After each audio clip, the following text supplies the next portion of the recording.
देले बाड़ू हमारा प्यार के, दिल से निकाल दिहल दिल के हकदार के। गजब के तोहफा देले बाड़ू हमारा प्यार के, दिल से निकाल दिहल दिल के हकदार के। तू भले नफरत करा करे जहाँ मरा तो प्यार करही के बाद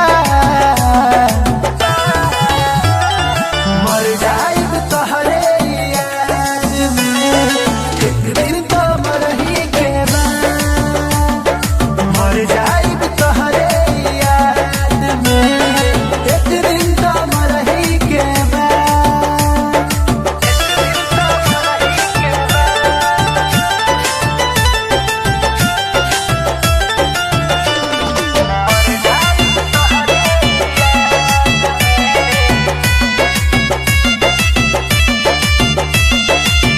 दोसर के हो गईल हमर सोझा जान हो, हमसे ढवाई ना गम के बोझा जान हो। दोसर के हो गईल हमर सोझा जान हो, हमसे ढवाई ना गम के बोझा जान हो। तोहरा तो पियवा के सेनुर लगा के गली में अब चढ़ही के बाद मर जाइब तोहरे याद में, एक दिन तो मरही के बाद मर जाइब तोहरे याद में, एक दिन तो मरही के बाद, एक दिन तो मरही के